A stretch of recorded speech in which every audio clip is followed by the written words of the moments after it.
Hola, buenos días. Qué gusto poder estar con ustedes un domingo más, gracias a Dios, que permite que podamos exaltarle juntos como iglesia. Yo pensé que hoy iba a estar nublado como los otros días, pero no, se siente bochornito, ¿verdad?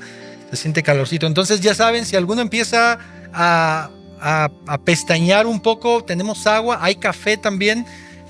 Si no quedó bueno, échenme la culpa a mí. Yo no tomo café, entonces no sé qué. Yo le eché nada más y traté de que me han dicho que quede en negro y que no se vea el fondo. Traté de hacer eso, pero bueno, si no quedó bien, yo fui el culpable. Y si quedó bien, yo también fui el que lo hizo. Bien, hoy continuamos con nuestra serie de hechos, familia, la cual te recuerdo hemos titulado La Iglesia en el Poder del Espíritu Santo. Y para las personas que nos acompañan por primera o segunda vez que no vi quiénes eran, gracias a Dios porque estás hoy aquí. Seas creyente o no, profeses una religión o no profeses ninguna religión, creo firmemente que no es casualidad que estés aquí. Dios te trajo a este lugar y me alegro por eso, aun si vienes por invitación o por obligación, gracias a Dios porque estás en esta mañana. Así que vamos a comenzar, pero antes quiero invitarte a que inclines tu rostro y podamos orar. Padre, gracias en esta mañana por lo bueno que eres con nosotros, Señor, porque tu gracia y tu misericordia se muestra a cada uno de nosotros todo el tiempo, todos los días, en cada instante, con el hecho de estar vivos hoy, Señor, y poder exaltar tu nombre como iglesia. Eso es un regalo tuyo. Gracias, Señor, por tu palabra.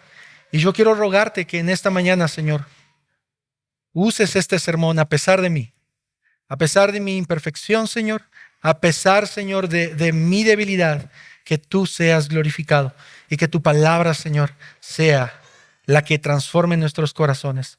Queremos rogarte eso en el nombre de Jesús. Amén. Abre tu Biblia, por favor, en Hechos capítulo 2. Hechos capítulo 2, del versículo 14 al 36. Hace 8 días comenzamos con Hechos capítulo 2, del versículo 1 al versículo 13.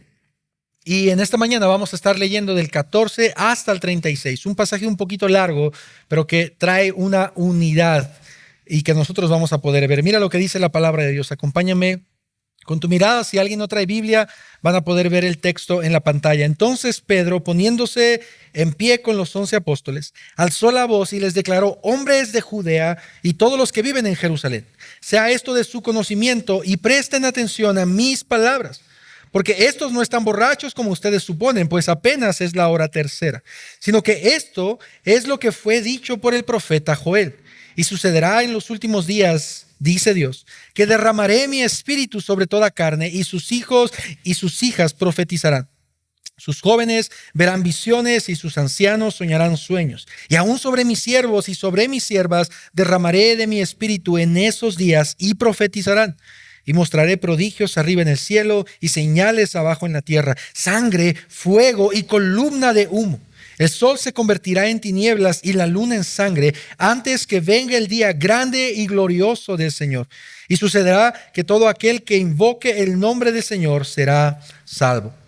Hombres de Israel, escuchen estas palabras. Jesús el Nazareno, varón confirmado por Dios entre ustedes, con milagros, prodigios y señales que Dios hizo en medio de ustedes, a través de él, tal como ustedes mismos saben.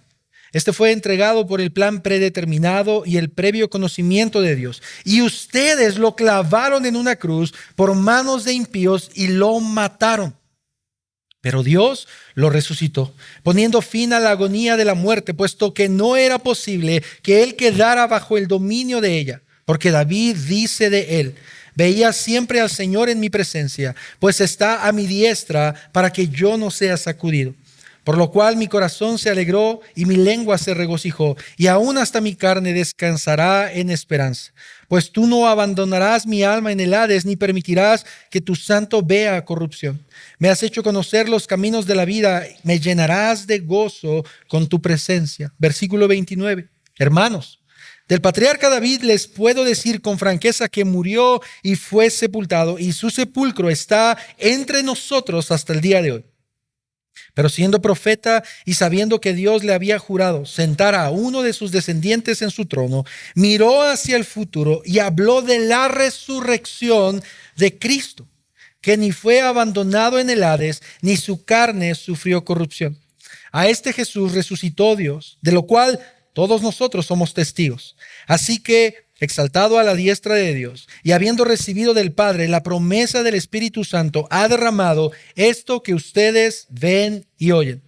Porque David no ascendió a los cielos, pero él mismo dice: dijo el Señor a mi Señor, siéntate a mi diestra hasta que ponga a tus enemigos por estrado de tus pies. Último versículo.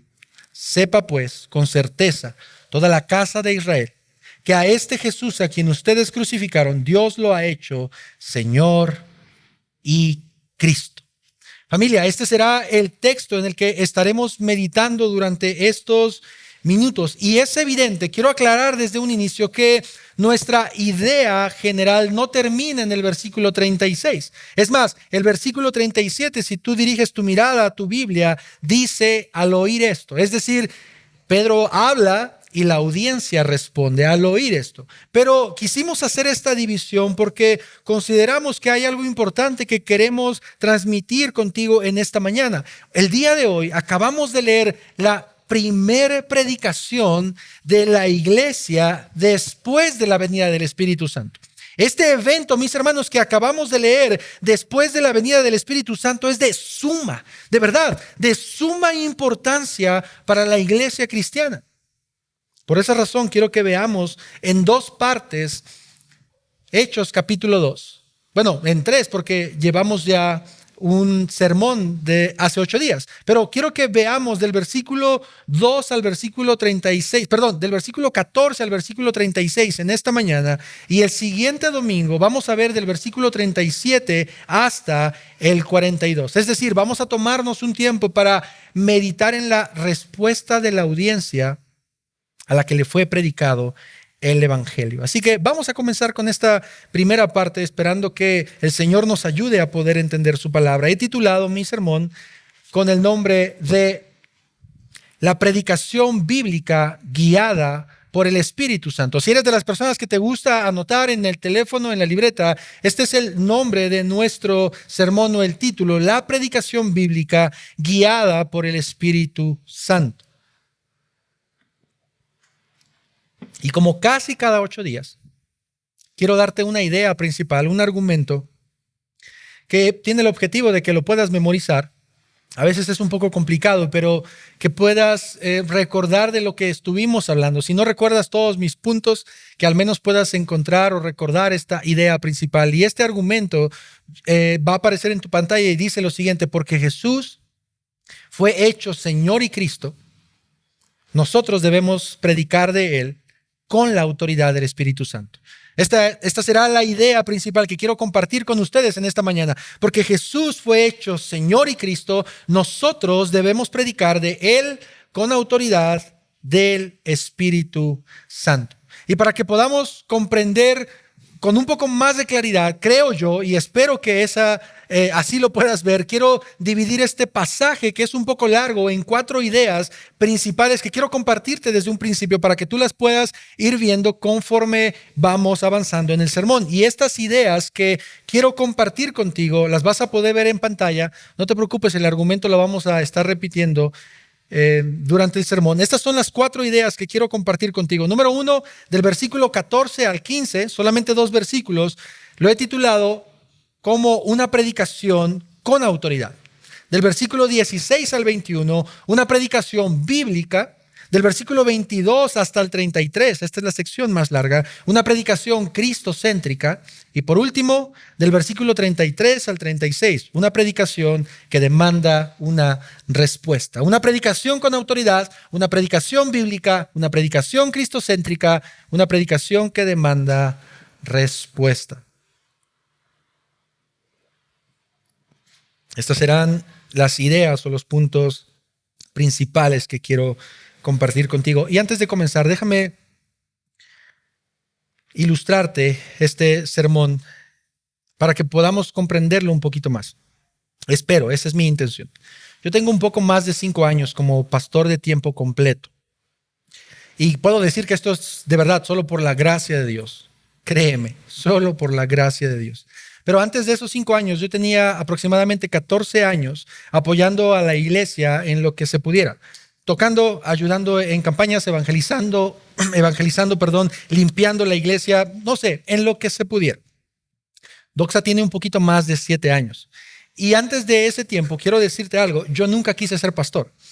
Jamás pasó por mi mente el hecho de ser pastor. Mira, conozco amigos, pastores, que cuando a veces platicamos del tema del pastorado, ellos cuentan y dicen, yo me acuerdo que en mi adolescencia y algunos incluso desde su niñez sintieron o recibieron el llamado de parte de Dios. Oraban o soñaban con predicar o con liderar una iglesia. Espero no decepcionarte, pero conmigo no fue así. Yo no lo oré, no me malinterpretes, no quiero decir que no oro, estoy diciendo no oré para ser pastor, es decir, nunca dije, Señor, quiero hacer esto, por favor, pone esto en mi corazón. Jamás me pasó por mi mente. Me gustaba servir y creo que me gusta servir. Me gusta escuchar a las personas o ser útil en lo que fuera, pero siempre tenía esta idea de si podía ser detrás de alguien más, mucho mejor. No sé si te pase, pero es interesante que muchos de nuestros sueños y anhelos son observados con Dios, a veces con un poco de ternura y risa. Tenemos planes nosotros que no van conforme a los planes de Dios. Porque aún sin yo saberlo, cada paso que daba o cada decisión que tomaba me estaba acercando más a lo que Dios quería para mi vida. Ahora, ¿por qué te estoy diciendo todo esto? Y voy a cerrar con esta ilustración. La primera vez que yo prediqué en Doxa, algunos de ustedes seguramente recordarán esa predicación. Creo que muy pocos en realidad. ¿Alguien se acuerda de la primera predicación? Tal vez fue Tito, tal vez 4 o 5, miren, menos de los que estaban. Fue en CAM, eso fue en CAM, en los primeros meses de Doxa. Y la primera vez que prediqué, déjame decirte algo, me atemorizó mucho. Y te voy a decir por qué. Porque yo ya había predicado antes y ya había liderado grupos de jóvenes y predicado en algunos eventos de la iglesia. Pero esa iba a ser la primera vez que yo iba a predicar en una iglesia bíblica, en una iglesia que se predicaba el evangelio. Y había un temor porque yo decía, tengo que hacerlo perfecto porque mis hermanos conocen la Biblia y tengo que hacerlo bien, tengo que hacerlo simple pero profundo, claro pero poderoso. Bueno, quienes estuvieron en ese sermón seguramente recordarán que mi sermón tuvo muchas cosas, creo que menos claridad y profundidad. Eso creo yo. Pero mi punto es el siguiente. A pesar de que en ese entonces yo no estaba preparado y estoy muy lejos de hacerlo, mis hermanos, Dios usó ese mensaje porque ese mensaje fue predicado con la palabra del Señor. Y tal vez muchos de mis hermanos ni siquiera lo recuerden o no hubo una transformación en su vida, pero sí hubo una transformación en la vida de alguien. Y fue en la mía. Cuando yo prediqué y vi mi debilidad y mi insuficiencia en la palabra, yo mismo me vi dependiendo de parte del Señor. Y mis hermanos, te cuento esto, porque en este pasaje que estamos viendo, estamos estudiando la primer predicación de un hombre del cual muchos de nosotros conocemos. Muchos de nosotros conocemos la vida de Pedro por los evangelios y sabemos quién es Pedro. Sabemos de sus tropiezos, de sus arranques de ira, de sus errores junto a otros discípulos y de la forma tan peculiar que lo caracteriza, ¿verdad que sí? Muchos de nosotros. Y esto que estamos leyendo, mis hermanos, es la primera predicación de este hombre. Pero al mismo tiempo, quiero que tú y yo podamos ver cómo Hechos capítulo 1 y capítulo 2 nos muestra cómo es que el Evangelio y el Espíritu Santo transformó a este hombre enojón, a este hombre peleonero, en un siervo de Dios para predicar su Evangelio. ¿Y sabes qué? Esto es muy emocionante para mi vida y quiero que sea también para ti, porque esto es algo que pasa con cada uno de nosotros. Seas pastor o no seas pastor, Dios te rescata, te salva y ahora decide usarte para su gloria, para proclamar su evangelio en cualquier lugar en donde nosotros estemos. Quiero que veas esto conmigo, familia. El Pentecostés ha llegado. Los discípulos han recibido el Espíritu Santo, todos están unidos en ese lugar, todos están orando y de repente dice la palabra de Dios, llega el Espíritu Santo de manera estrepitosa, un ruido como una ráfaga, dice la palabra, impetuoso, vino sobre ellos. Y hay una forma visible en la que no solo los discípulos, sino las personas que están alrededor pueden ser testigos de la gloria de Dios. En ese momento, de forma natural, dice Hechos capítulo 2, que las personas que estaban orando, los discípulos, recibieron idiomas. Dice la palabra, lenguas, idiomas, para poder predicar y glorificar al Señor en lenguas, idiomas que antes no habían hablado. Es más, Hechos capítulo 1, versículo 4 dice que fue el Espíritu Santo quien les dio la habilidad de expresarse. De modo que muchos judíos y otros hombres de diferentes lugares podían escuchar su propio idioma. No sé si recuerdas, pero Julio predicó hace 8 días sobre esto. Más de 10 naciones representadas en ese lugar, escuchando el evangelio y escuchando cómo la gente le daba gloria a Dios en diferentes idiomas. Pero al mismo tiempo, y ya para comenzar nuestro pasaje, nos dice el texto que en ese momento había dos grupos de personas. Hombres piadosos que estaban asombrados de lo que Dios estaba haciendo al escuchar cómo el evangelio se estaba predicando en su propio idioma. Pero había otros que eran escépticos y que no estaban entendiendo lo que estaba sucediendo. Había algunos judíos que no entendían lo que estaba ocurriendo y no podían ver la gloria de Dios. ¿Y sabes qué es lo que estas personas dicen simplemente para tener una respuesta lógica a lo que estaba pasando? Están borrachos. Y de aquí es de donde vamos a partir, familia, porque ahora tú y yo vamos a ver la labor que Pedro hace en la predicación del evangelio. Y a pesar de que mi texto o mi sermón está enfocado en cuanto a la predicación, quiero dejar algo en claro. Este pasaje no es solamente para pastores. No creas que estoy predicando este pasaje solo para Julio o para Diego o para mi vida. Porque ¿sabes qué? Si tú recuerdas, en Hechos capítulo 1, la Biblia y Jesús le da un mandato a los discípulos. ¿Cuál es este mandato? Ser testigos. Ser testigos del evangelio. Ser predicadores de lo que ellos han escuchado y han visto. Y en nuestro caso, ser testigos de lo que hemos creído y en lo que nosotros hemos aprendido. Por lo tanto, este pasaje no solamente es para pastores.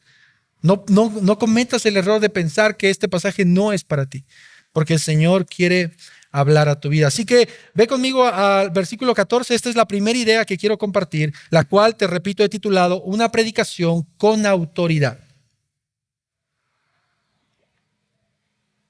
Vamos a estar enfocándonos en cómo es que Pedro desglosa su predicación, de qué forma Pedro, valga la redundancia, predica el evangelio. Y lo primero que tú y yo quiero que veamos es que Pedro predica con autoridad. Versículo 14. Entonces Pedro, poniéndose en pie con los otros apóstoles, recuerda, el contexto inmediato es que había hombres que se estaban burlando y estaban diciendo, estos están borrachos. Entonces Pedro se levanta con los 11, alza la voz y les declara: hombres de Judea y todos los que viven en Jerusalén, sea esto de su conocimiento y presten atención a mis palabras, porque estos no están borrachos como ustedes suponen, pues apenas es la hora tercera. Te recuerdo, familia, los discípulos están llenos del Espíritu Santo. Están hablando en idiomas que eran entendidos por las personas de ese lugar. Quiero aclarar solamente algo. No eran balbuceos. No eran simplemente frases que no se entendían. No, eran idiomas que el Espíritu Santo les había dado a las personas para que el nombre de Dios sea glorificado y que las personas que estaban en esa celebración, en esa fiesta, pudieran escuchar. Aún así, había un grupo de judíos que no entendieron lo que estaba ocurriendo y empezaron a burlarse y diciendo, estos están borrachos. Y no sé si te ha pasado, pero esto en realidad no ha cambiado con el tiempo. No sé si te ha pasado, pero las personas que no conocen a Dios ven el mensaje del evangelio y lo ven como una tontería. Lo ven como algo de risa. Es más, Pablo incluso dice a los corintios que para los que no conocen ¿el evangelio qué es? Locura para los que se pierden. Para los que no conocen a Dios y no entienden lo que Dios quiere hablar a sus vidas, simplemente es una tontería. Y el apóstol Pedro, como ya en otras ocasiones toma el liderazgo, te das cuenta, lo hizo en Hechos 1 y ahora lo está haciendo en Hechos 2, y ahora se pone en pie y alza la voz y declara, dice la palabra. Es decir, proclama o predica. Esta es la palabra que significa declarar, proclama o predica. Mientras estaba estudiando el pasaje me llamó mucho la atención y quiero que tú lo puedas ver junto conmigo.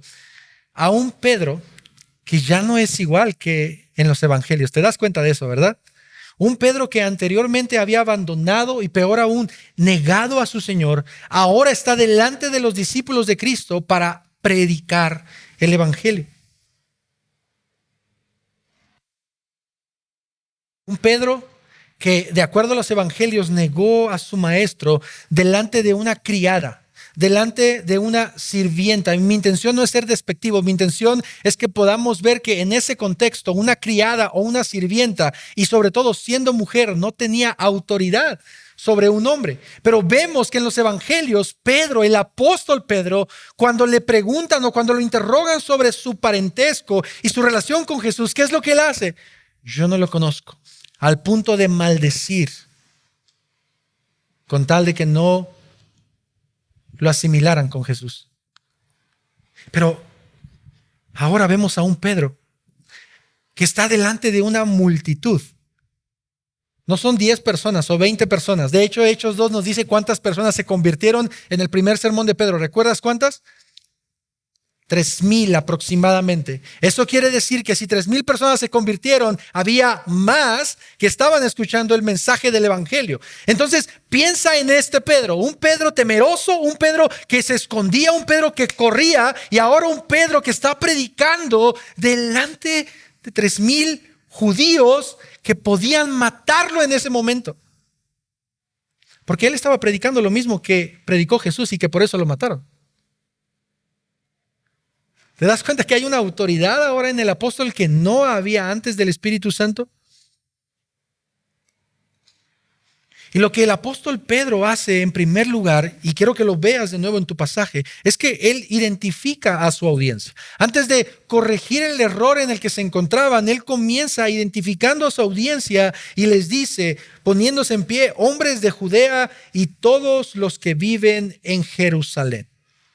E inmediatamente después de que él identifica a quién le está hablando, porque mis hermanos, eso es muy importante. Nosotros debemos de saber a qué personas estamos predicándoles el evangelio, no porque el evangelio sea diferente, pero hay personas que no van a entender el evangelio de la misma manera. No puedes poner, y quiero tener cuidado con mis palabras porque no estoy denigrando a nadie, pero no puedes compartir el mensaje del evangelio de la misma manera que le compartes a una persona graduada y con un doctorado, a una persona que tal vez no tenga estudios.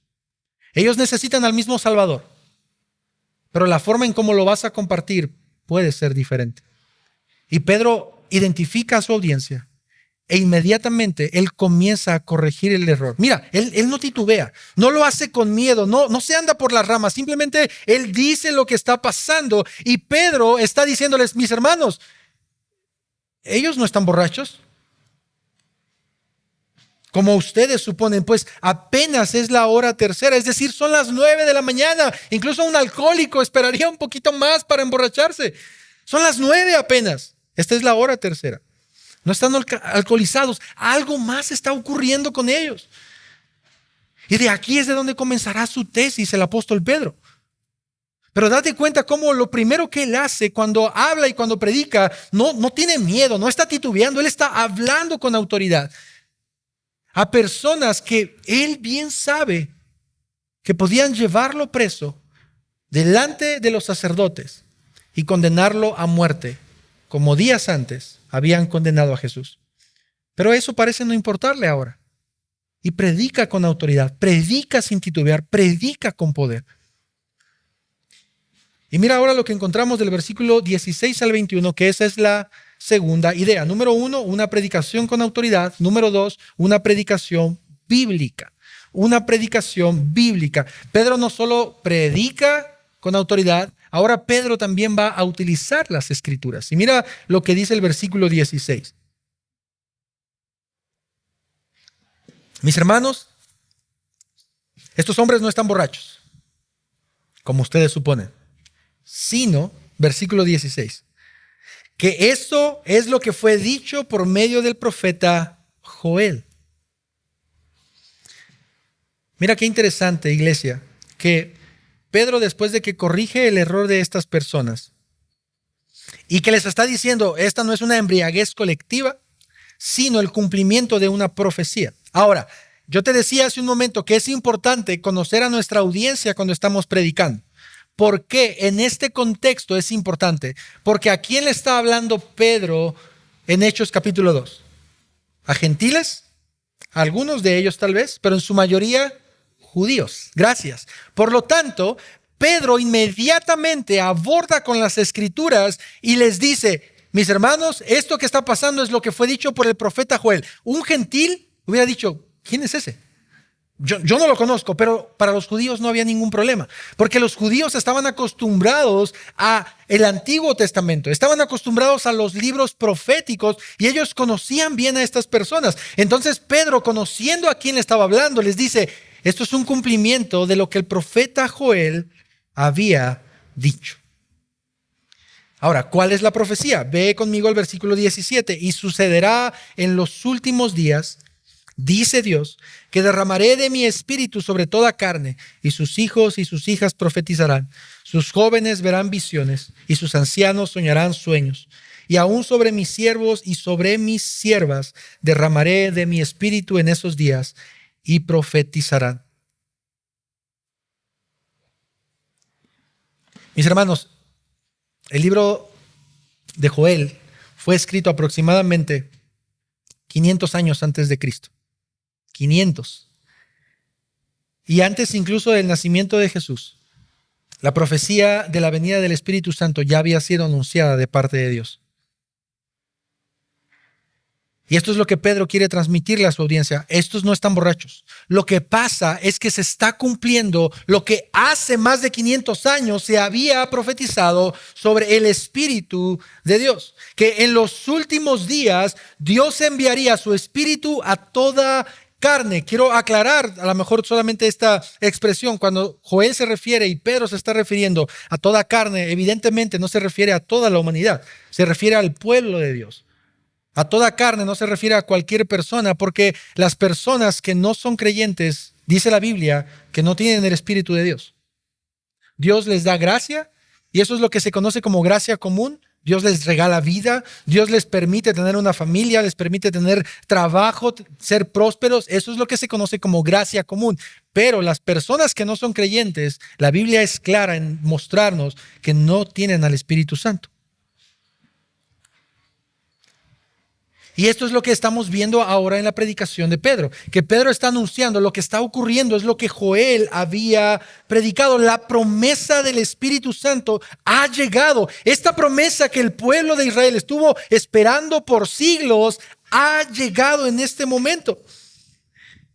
Y por eso es que él dice, ahora vemos que los jóvenes tienen visiones, los jóvenes tienen sueños. Vemos que en el Nuevo Testamento incluso hay don de sanidades, hay don de milagros, don de interpretación. ¿Por qué? Porque el Espíritu Santo está con la iglesia. Pero en lo que yo quiero enfocarme, mis hermanos, es que tú y yo podamos ver algo importante. Pedro pudo haber comenzado a predicar con los hermanos después de corregir el error y hablarles de él mismo. Y pudo comenzarles a hablar de su propio testimonio. Y vaya que Pedro tiene un testimonio tremendo, ¿verdad que sí? Él estuvo al lado del maestro, él escuchó al maestro, él vio al maestro, él comió con el maestro. Pero Pedro no empieza haciendo eso. Pedro comienza citando las Escrituras. Y mis hermanos, a pesar de que este texto no es un texto prescriptivo, es decir, no nos está diciendo que exactamente hagamos lo mismo, no nos está diciendo que vayamos a buscar una audiencia de 3,000 o de más personas en el centro de la ciudad. Creo que sí podemos aprender algo de la predicación de Pedro. Además de que es una predicación con autoridad porque él tiene al Espíritu Santo, el mismo que tenemos nosotros. Pedro también busca ser bíblico. ¿Te das cuenta de eso? Pedro busca predicar la palabra de Dios y habla del Antiguo Testamento. No sé si les pase, y espero que les pase muy seguido, pero no sé si te pase que cuando queremos predicarle a alguien, nos sentimos inútiles. ¿A alguien además de mí le pasa eso? Mira, es más, yo te voy a poner el ejemplo de cada domingo y pregúntale a mi esposa si no me crees. Pero cada 8 días, y seguramente al ratito lo voy a hacer otra vez. Cada domingo, después de que yo bajo del servicio, yo le digo a mi esposa, esta es la peor predicación que yo he hecho.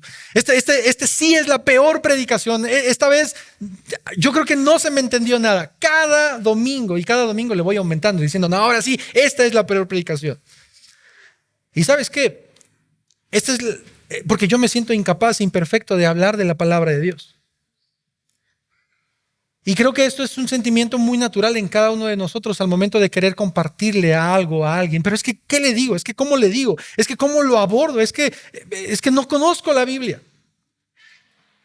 Pero ¿sabes qué es lo hermoso de la palabra de Dios, mis hermanos? Que Dios no nos pide que nos prediquemos a nosotros mismos. Dios pide que prediquemos su palabra. No que prediquemos nuestros pensamientos, nuestras ideas. Es más, la ilustración que yo utilicé al principio y que tal vez recuerdes, no la hago para gloriarme a mí mismo. Es más, mi intención es mostrar mi imperfección y decir, no hagas esto. Yo sé que algunos odian mis ilustraciones, pero mis ilustraciones son precisamente para demostrar mi imperfección y nuestra incompetencia, pero al mismo tiempo la suficiencia de la palabra de Dios. El ver que la palabra es poderosa, que la palabra habla por sí sola. Y esto es lo que Pedro está entendiendo. Y por esa razón él no habla de su testimonio. Él habla la palabra. Por esa razón, mis hermanos, Hebreos capítulo 4 dice que la palabra misma, es viva y eficaz. ¿Eficaz para qué? Para transformar los corazones de las personas. Dice de ella misma que es más cortante que una espada de 2 filos que penetra hasta las coyunturas y los tuétanos. Es poderosa para discernir los pensamientos y las intenciones del corazón. Ese, mis hermanos, es el poder de la palabra. Y esta es la razón por la cual nosotros no nos predicamos a nosotros mismos, sino debemos predicar la palabra. Esta es una de las razones por las cuales siempre te animo a que si vas a usar tu testimonio, que tu testimonio al final sea glorificar al Señor, porque tu testimonio no es lo que va a salvar a las personas. Así haya sido un testimonio tremendo. Por esa razón Pedro no comenzó de esta manera. Y tú y yo deberíamos de aprender y recordar que mientras nosotros somos incapaces, la palabra es capaz. ¿Y sabes qué? Tú y yo somos un ejemplo de eso. Por eso estamos hoy aquí. Tú no estás aquí porque tú hayas entendido por tu propia cuenta. Tú no estás aquí porque seas muy inteligente. Tú no estás aquí porque seas capaz. Es más, te doy una mala noticia. Adivina qué dice la palabra acerca de nosotros. Que somos lo vil y lo menospreciado. Lo que el mundo no quería, eso es lo que somos. Y eso es lo que está aquí reunido. Y de ahí es de donde nos rescató el Señor. Y de ahí es de donde nos usa el Señor para predicar su palabra con autoridad, pero de manera bíblica. Y por eso el apóstol Pedro habla de la palabra del Señor. Ahora, no quiero detenerme tanto en los versículos 19 y 20, solamente quiero leerlos y quiero darte mi perspectiva. Y si quieres hablar conmigo después de lo que yo creo de estos versículos, adelante. Pero mira lo que dice el versículo 19 y 20. Esta es la misma profecía de Joel. Y mostraré prodigios arriba en el cielo y señales abajo en la tierra, sangre, fuego y columna de humo. El sol se convertirá en tinieblas y la luna en sangre antes que venga el día grande y glorioso del Señor. Lo que yo creo respecto a esta sección es que mientras la primera parte de la profecía de Joel está hablando de la venida del Espíritu Santo, esta segunda parte está hablando de la segunda venida de Cristo. Hay una división en cuanto a la profecía de Joel. ¿Por qué creo eso? Número 1, porque en el Pentecostés no ocurrió esto. Número 2, porque en varias ocasiones en donde se utilizan estas expresiones del sol y de la luna, siempre se utilizan para hablar de la segunda venida de Cristo. Uno de estos ejemplos es Mateo capítulo 24, en donde Jesús habla de su segunda venida y utiliza estos versículos. Pero bueno, lo importante de esta profecía, ve conmigo al versículo 21. Es lo que ahora Joel está diciendo en estas palabras. Y sucederá que todo aquel que invoque el nombre del Señor será salvo. Léelo una vez conmigo, por favor, una vez más. Y sucederá que todo aquel que invoque el nombre del Señor será salvo. El sermón de Pedro está siendo anunciado con autoridad. y utiliza a Joel para predicar. Y después de que cita a Joel, este último versículo que Joel también anuncia muestra la necesidad de un Salvador. Es decir, va a venir el Espíritu Santo, de acuerdo a la postura que yo creo, el Señor va a venir un día que para muchas personas puede ser de calamidad, puede ser un día estrepitoso, pero hay una buena esperanza y hay una buena noticia para las personas. Y esa buena noticia es que va a haber un Salvador. Sucederá que todo aquel que invoque el nombre del Señor será salvo. Quiero que veas esta conexión de Joel capítulo 2 con las siguientes palabras y nuestro siguiente punto que va a decir Pedro. Porque Pedro en este último versículo está diciéndole prácticamente a los judíos, ustedes necesitan un Salvador. Así como Joel lo profetizó, ahora ustedes necesitan un Salvador para librarse de ese día, porque ese día va a llegar. Ahora, si tú y yo estuviéramos en medio de la audiencia de Pedro, creo yo que de manera lógica, la primera pregunta que vendría a nuestra mente es, ¿y quién es este Salvador? Si necesitamos un Salvador, como lo dice Joel, ¿quién es este Salvador?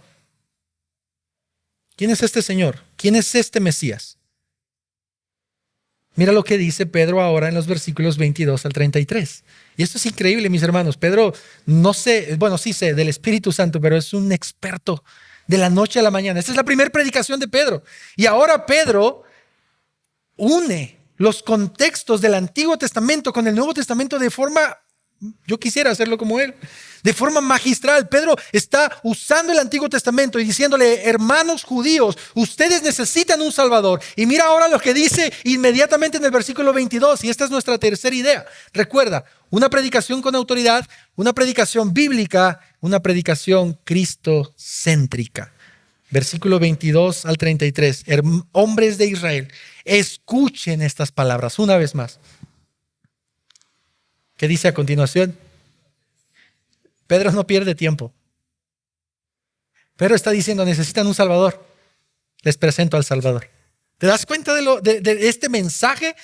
Jesús el Nazareno, varón confirmado por Dios entre ustedes con milagros, prodigios, señales que Dios hizo en medio de ustedes a través de él, tal como ustedes mismos saben. Este fue entregado por el plan predeterminado y el previo conocimiento de Dios. Y mira ahora lo que está a punto de decirles. Ustedes lo clavaron en una cruz por manos de impíos y lo mataron. Pero Dios lo resucitó poniendo fin a la agonía de la muerte, puesto que no era posible que él quedara bajo el dominio de ella.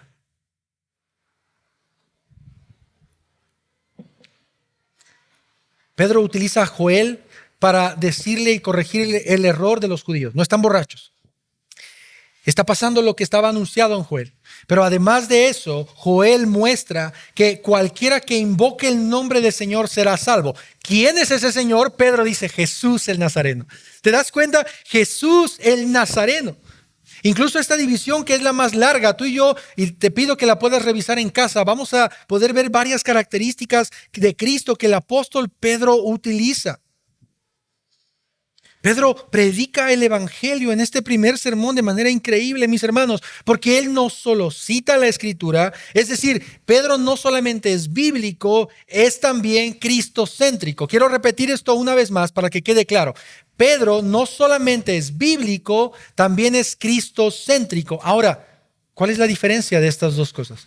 ¿Que no es lo mismo ser bíblico que cristocéntrico? Yo creo que no. Y déjame explicártelo de manera breve, por favor.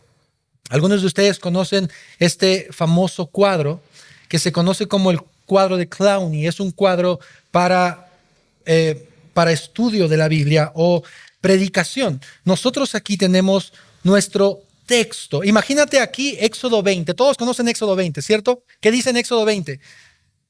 Los 10 mandamientos. Muchas gracias. Tenemos el texto aquí. Y nosotros vamos a ir aquí a nuestra audiencia original. Es decir, en Éxodo 20, ¿quién era la audiencia original? El pueblo de Israel que estaba atravesando por el desierto. ¿Estamos claros todos aquí? Aquí estamos nosotros. Voy a poner nosotros. Nosotros no podemos cometer el error, mis hermanos, de utilizar el texto e inmediatamente aplicarlo a nuestras propias vidas. No podemos hacer eso, porque quiero recordarte que la Biblia no fue escrita a nosotros. Voy a repetir eso una vez más. La Biblia no fue escrita, es decir, los autores no estaban pensando en la iglesia doxa en México en el 2023. ¿Estás de acuerdo conmigo en eso, verdad? Hay una audiencia original, ¿cierto? Entonces tenemos el texto, tenemos la audiencia original y tenemos el nosotros. Esto sería una predicación bíblica, utilizar un texto y quedarnos aquí. El problema es que si nosotros pasamos de la Biblia al hoy entonces, podemos cometer el error de caer en un legalismo o en un moralismo. Te doy un ejemplo.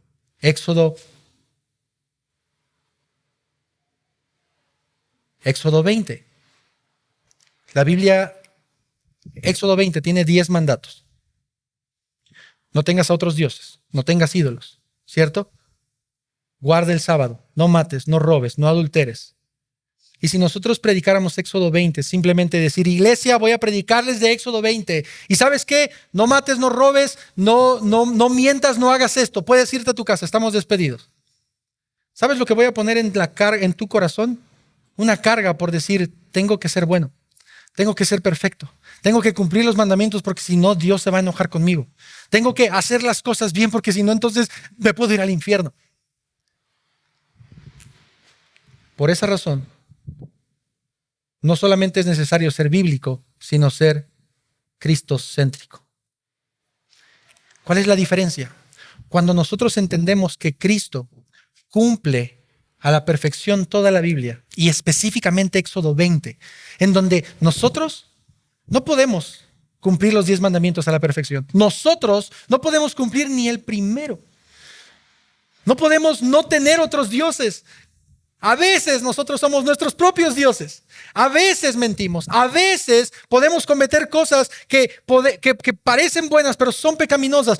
La palabra del Señor dice, no adulteres. Pero Cristo dijo, mira, si tú miras a una mujer o a un hombre con codicia en tu corazón, ya adulteraste. No solo es necesario ser bíblico, sino ser cristocéntrico. Y esto es lo que está haciendo Pedro. Él no solo cita la Escritura, ahora va a filtrar ese mensaje a través de Cristo. Y eso es lo hermoso de la predicación de Pedro.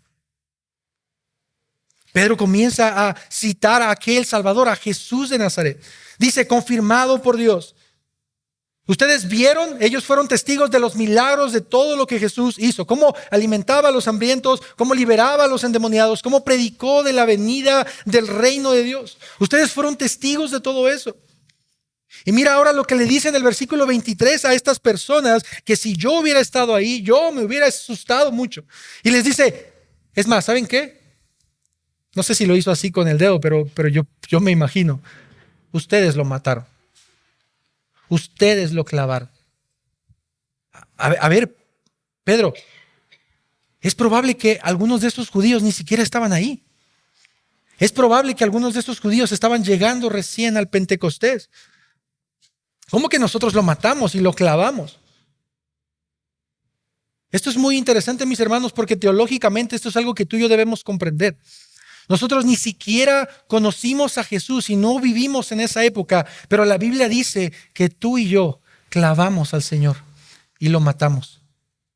Y específicamente con los judíos hay 2 razones por las que podemos creer en esto. Número 1, porque el pueblo judío rechazó al Mesías. Y al ser judíos, este grupo de personas, ellos por ende habían rechazado también al Mesías. Y número 2, porque cada persona, no solo los judíos, cada persona somos culpables de la muerte del Hijo de Dios. Y mira, yo no sé si eso no hace que tu corazón se comprima en saber que tú y yo somos culpables de la muerte del santo y del perfecto. Pero la Biblia dice que lo eres y que yo lo soy.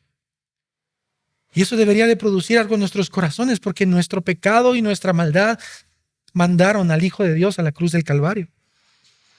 Y por esa razón es que Pedro está diciendo, ustedes lo clavaron y también lo mataron. Y mis hermanos, esto también es para nosotros.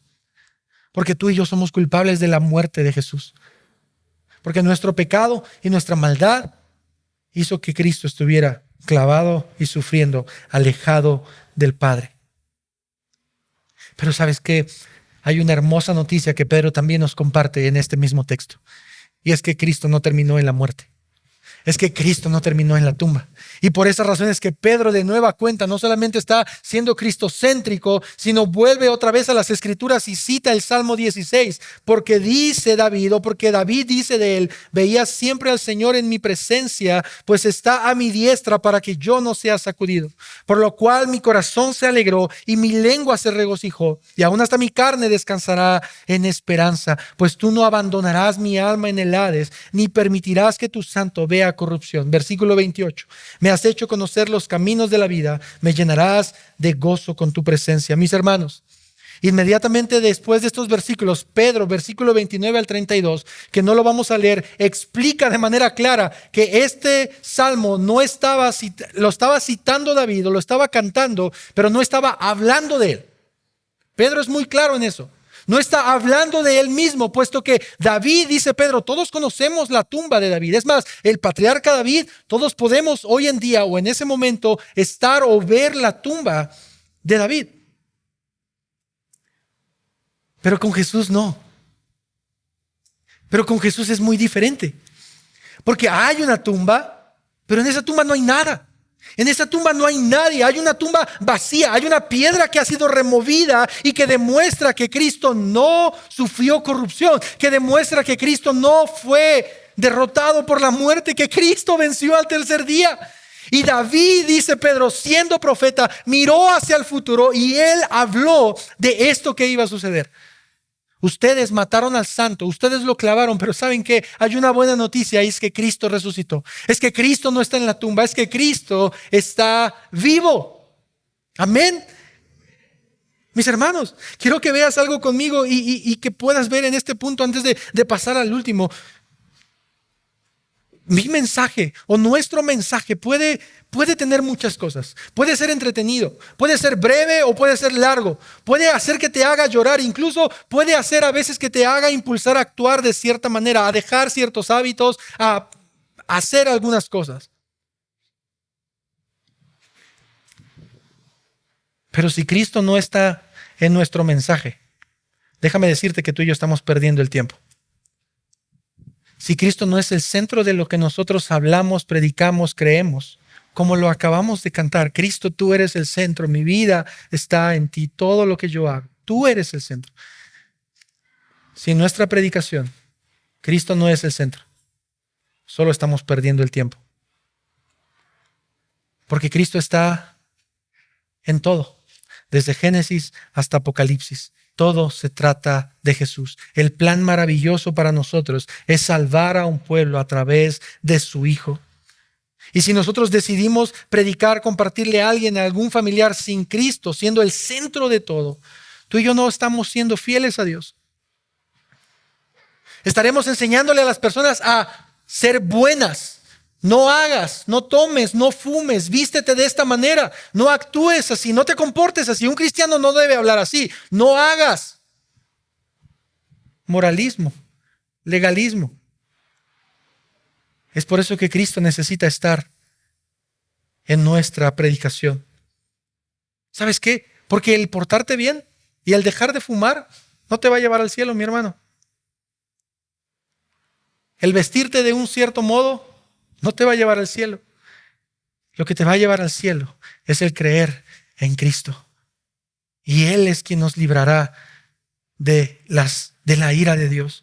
Eso es lo que el Evangelio dice, ¿recuerdas? Lo acaba de anunciar Lalo hace un momento. ¿Qué es el Evangelio? El Evangelio son las buenas noticias de lo que Dios hizo y está haciendo a través de la vida, muerte, resurrección y ascensión de nuestro Señor Jesucristo. ¿Para qué? Para proveer salvación a nosotros los pecadores en todo el mundo. Ese es el Evangelio. Y por esa razón Pablo le dice a la iglesia en 1 Corintios 2:1: cuando fui a ustedes, dice Pablo, hermanos, proclamándoles el testimonio de Dios, no fui con superioridad de palabra o de sabiduría.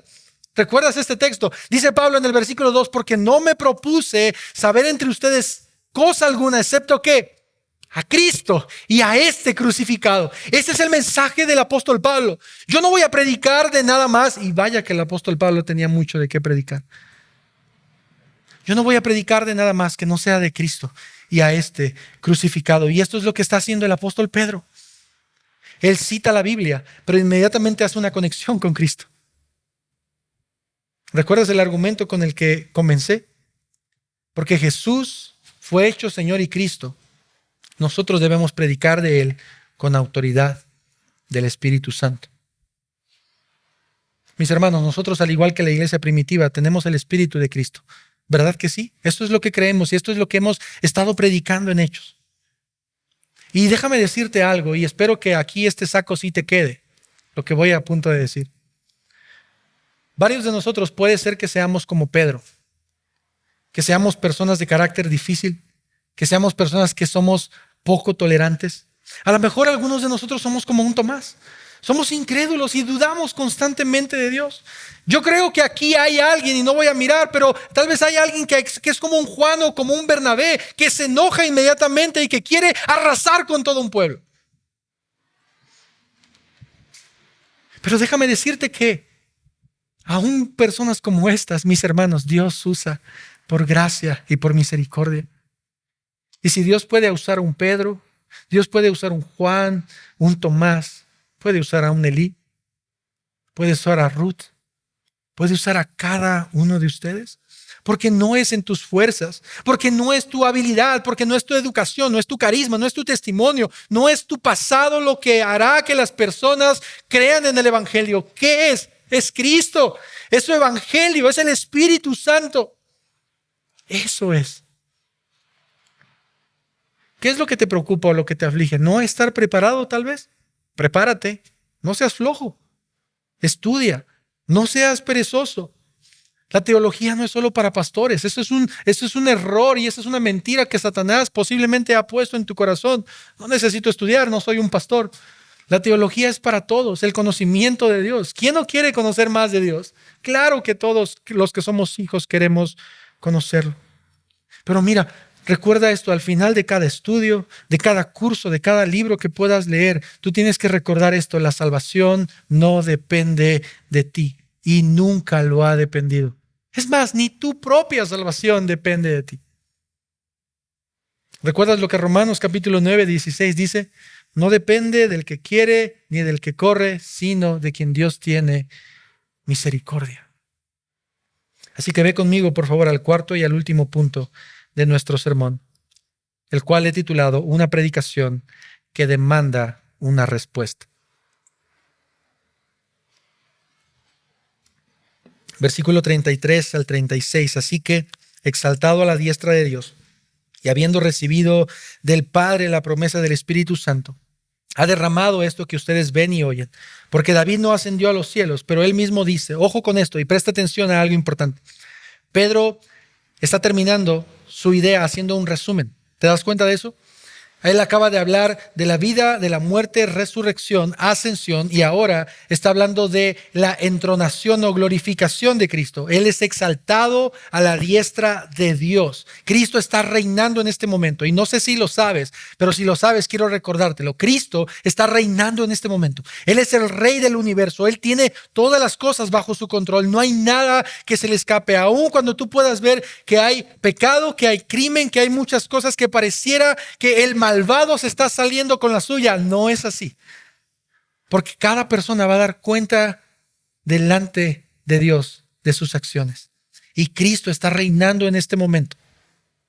Y Pedro está haciendo un resumen porque ahora él está diciendo, él no solamente está reinando, ahora derramado de su espíritu y está ocurriendo esto que ustedes ven y oyen. ¿Recuerdas cómo comenzó Pedro en su sermón? Diciendo, estos no están borrachos. Lo que pasa es que y bajo él, y ahora está regresando otra vez. Esto que ustedes están viendo y están oyendo es el anuncio o la profecía del Espíritu Santo. Y por tercera vez utiliza un pasaje del Antiguo Testamento. Porque David no ascendió a los cielos, pero él mismo dice, dijo el Señor a mi Señor, siéntate a mi diestra hasta que ponga a tus enemigos por estrado de tus pies. Y mira lo que dice el versículo 36. Sepa pues con certeza toda la casa de Israel, que a este Jesús a quien ustedes crucificaron, Dios lo ha hecho Señor y Cristo. Mis hermanos, el mismo que murió también resucitó.